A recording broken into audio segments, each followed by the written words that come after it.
we started the conversation of how do you scale your message? Well, if your message changes all the time, it's impossible to scale. And if you're going to try to get your message out through all your different channels or mediums, or in this case, have some of your customers repeat your message, you can't change it all the time. It just doesn't work.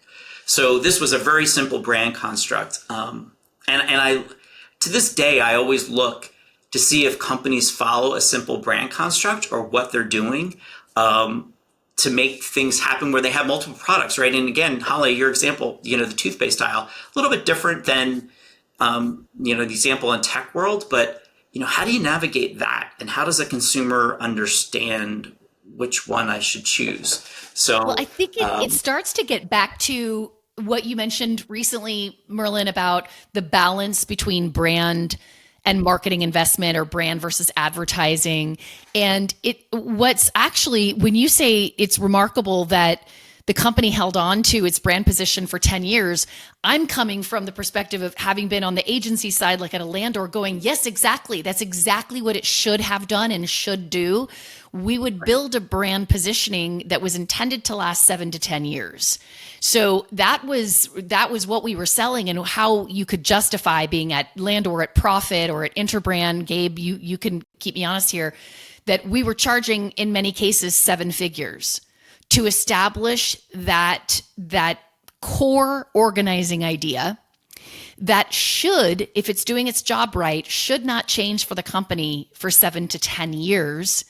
And that is the touchstone that the customer can always go back to. So as you introduce different product lines and you bump things out and the range grows or contracts, and the technology or the features and benefits change, people can always go back to that constancy.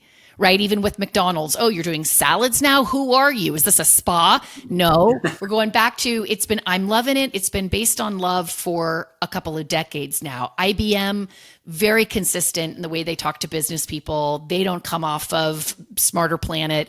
So I have to say, I think what you're describing is brilliant in that balance of, you do not stray from that overarching idea that you've created. And that allows you tell me if that's not true or true or not, that allows you to take some liberties and do some experimenting with on the product level to understand what sells.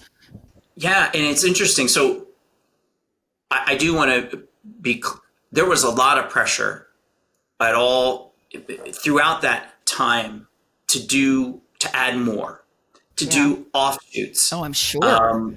Could we do a core plus, a core i3 plus?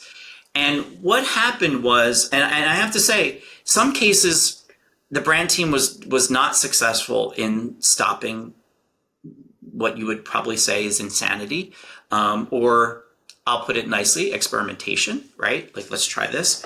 In some cases they were, but what I found that came back from the real world was those things didn't last. Yeah. And the market chose and rejected it. And when I say that, we had started a product line, an offshoot for thin and light devices. And we said, hey, it's really not Core i3, i5, i7, because that stands for performance and really a high performance product. We want to have like an offshoot. We want to do a Core M3 and M5. And it stood for, well, the M didn't really stand for anything. People said, oh, it stands for mobile. It didn't. But we just said, we'll try a different letter and we'll put that in the market as well, because these were products that had high battery life as well as performance. So the value prop was a little bit different. But what came back from our retailers, and by the way, the initial thing, the retailers were very, very enthusiastic. Like, yes, we'd love to have new, fresh, right? Put it out there. Our PC manufacturers were like, I don't know. They're kind of say, okay, well, we'll try it. And what came back from the consumers were, people were like, I don't understand this. So should I buy an M3 or an i3? Like, which is better?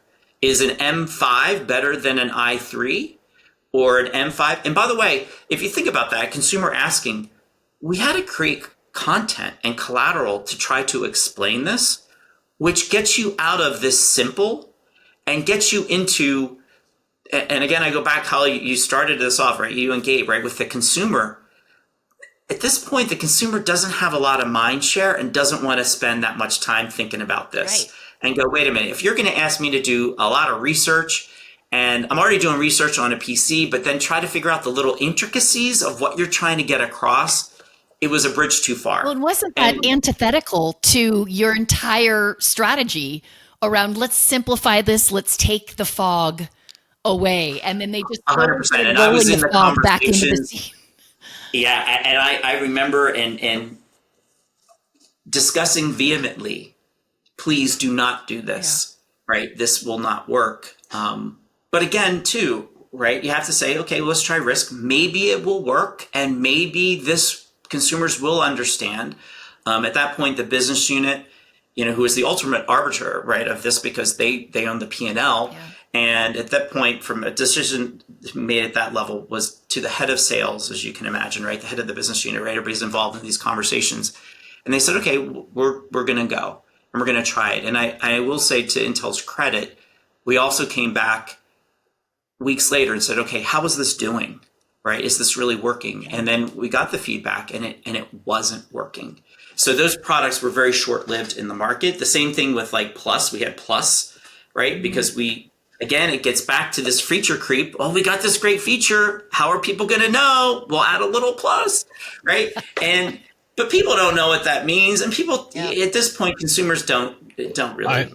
I'm imagining then also all the different constant updates to the brand guidelines and the brand strategy, brand portfolio, and brand architecture documentation, where you're adding and taking things away and trying to reorganize and explain the portfolio.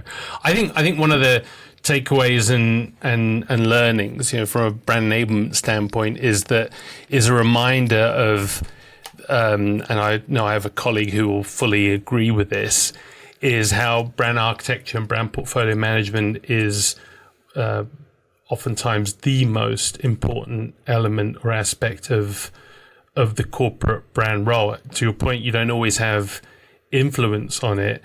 But I think it also goes back to one of the points you said earlier, Merlin, the importance of being able to understand and talk about it through the lens of revenue and profitability, not just of consumer insights, and ensure that we as brand professionals, especially with your agency or client side, not just thinking about brand architecture as an organization principle for our logos or for just thinking about naming structure, but actually being able to connect